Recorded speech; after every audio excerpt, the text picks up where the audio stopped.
Assalamualaikum warahmatullahi wabarakatuh. Ketemu lagi dengan saya Ki Bagus Purwas. Apa kabar sedulur semua? Semoga semuanya selalu dalam keadaan sehat walafiat, selalu diberikan rezeki yang banyak oleh Allah Subhanahu wa taala. Amin ya Allah ya rabbal alamin.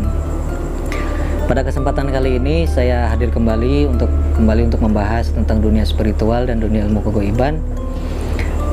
Di bulan Ramadan ini ya, kita selalu bikin konten tujuannya untuk memberi penjelasan kepada sedulur semua yang memang baru pertama kali terjun ke dunia spiritual, agar kedepannya nanti tidak bingung dan juga tidak was-was ya dari kebingungan yang sedulur alami gitu.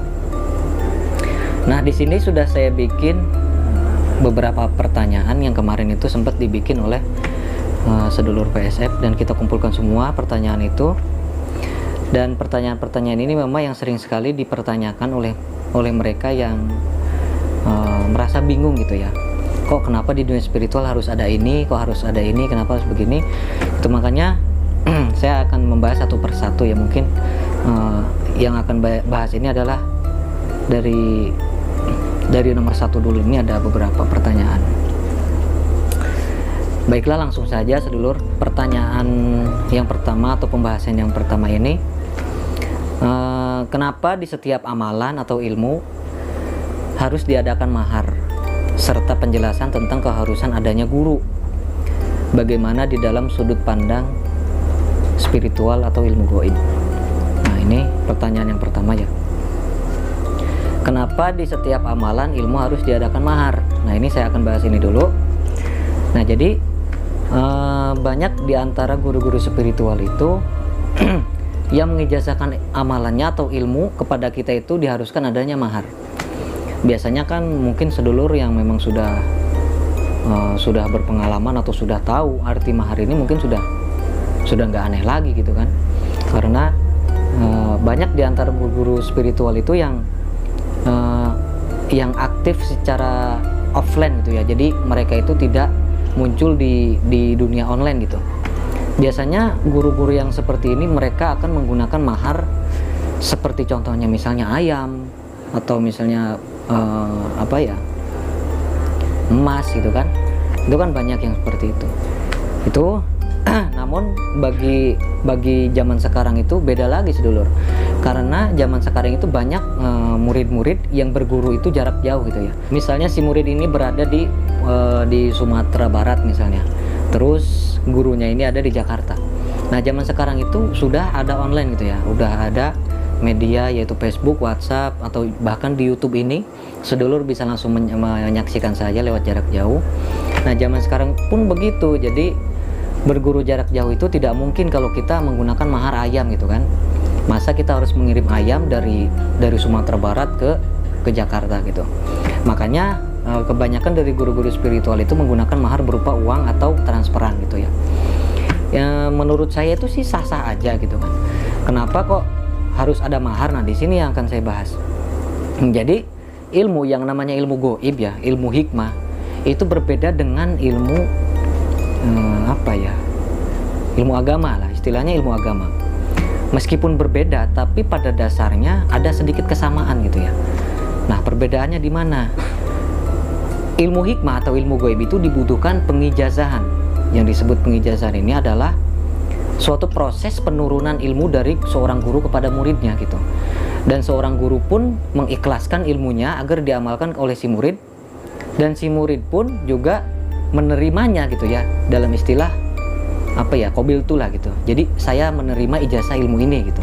Tapi di dalam ilmu agama juga kan sebenarnya ada beberapa hal yang memang harus membutuhkan mahar gitu. Sebenarnya di sini bukan mahar sih. Misalnya nih ada sedulur yang sekolah atau misalnya pesantren gitu ya. Nah, pastilah di suatu sekolahan atau di suatu pesantren itu harus ada biaya pendaftaran. Pertama biaya pendaftaran, terus biaya untuk beli bukunya, biaya untuk beli baju dan semua fasilitas yang ada di sekolahan itu. Nah, itu pun tidak gratis gitu kan. Dan untuk ilmu gaib ini juga sama. Jadi kalau menurut saya tidak boleh gratis gitu, tidak boleh gratis. Itu menurut saya pribadi, dan memang itu terbukti ya dari beberapa saya mendapatkan suatu ilmu dari seorang guru, ada yang gratis dikasih secara cuma-cuma, dan ada juga yang harus menggunakan mahar gitu kan. Ternyata perbedaannya sangat jauh sekali. Jauhnya di mana maksudnya? Dari hasilnya pun berbeda, dari kualitas ilmunya pun berbeda. Nah, terus dari perasaan kita juga berbeda saat mengamalkan ilmu yang gratisan sama ilmu yang bermahar gitu kan. Nah, di sini banyak sekali perbedaannya gitu. Nah, itu kenapa harus diadakan mahar. Nah, mungkin banyak ya di antara sedulur semua yang mungkin, kok kenapa ilmu harus dijual belikan? Kok kenapa ilmu harus ada bermahar misalnya 1 juta, 2 juta, 100 juta gitu kan?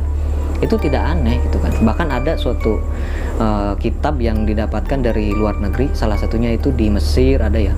Di Mesir, di Arab itu kan ada kitab-kitab hikmah yang memang dijual atau dipasarkan, ya istilahnya dimaharkan lah gitu. Yang maharnya itu sangat mahal, ada yang 20 juta, ada yang 100 juta gitu kan, dari karangan beberapa seorang wali atau tokoh syekh zaman dulu gitu. Dan itu sampai sekarang ada, dan maharnya pun sampai sekarang mahal gitu, emang ada. Dan mungkin bagi sedulur yang memang belum paham, ya mungkin ilmunya belum ke situ gitu kan. Nah, dan sedangkan tadi apa yang pertanyaan selanjutnya itu, nah kenapa harus penjelasan tentang keharusan adanya guru atau pengijazah dan pengertian di dalam sudut pandang spiritual. Nah, kenapa harus ada pengijazahnya gitu kan? Kenapa harus ada gurunya? Ya ini sudah pasti harus ada. Belajar ilmu gaib itu wajib 100% harus ada gurunya gitu. Tidak mungkin kita belajar ilmu gaib tapi kita nggak punya guru. Apalagi kan zaman sekarang udah banyak ya buku-buku, bukan dari zaman sekarang sih, dari zaman dulu juga udah banyak buku-buku apa sih namanya, mujarobat gitu ya, modelnya buku mujarobat yang dijual di toko-toko buku itu kan banyak. Ada yang misalnya ilmu ajian Brajamusti, apa ajian Seipi Geni, terus diijazahkan dibentuk suatu buku dijual di toko buku gitu kan. Sedangkan di dalam tulisan di dalam buku itu tidak disebutkan siapa yang mengijazahkannya, hanya disebutkan buku ini diterbitkan di PT anu gitu kan, tapi tidak disebutkan siapa gurunya dan nomor HP-nya gimana, berapa gitu kan, nggak disebutkan.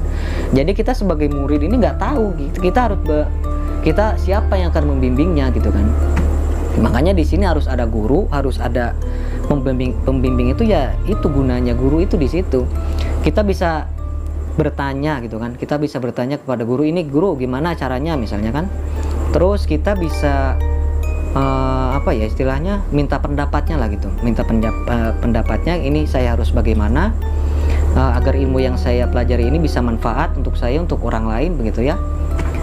Dan sebenarnya masih banyak lagi manfaat dari guru-guru pengijazah ilmu ini gitu. Misalnya ada sedulur yang belajar ilmu Brajamusti gitu kan, didapat dari Google. Ada doanya, ada cara pengamalannya, terus ada cara penggunaan. Di situ lengkap, ada tata caranya semua gitu.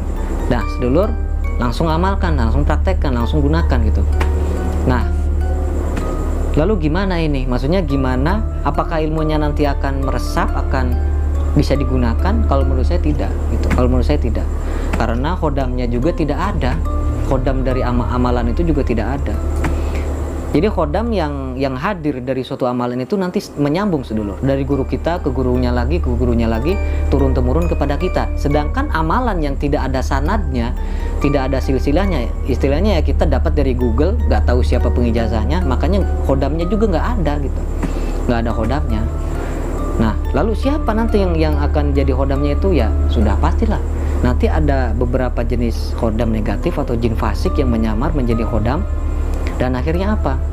Akhirnya malah mengaku menjadi wali si khodam itu, mengaku sebagai wali, mengaku sebagai orang soleh, dan akhirnya apa? Jadi menyesatkan gitu, menyesatkan. Jadi kita malah ngobrol sama khodamnya, padahal itu hanyalah halusinasi gitu kan, malah ujung-ujungnya gila gitu kan. Makanya banyak kasus seperti ini yang berguru tapi tidak ada gurunya gitu, tidak ada pembimbingnya.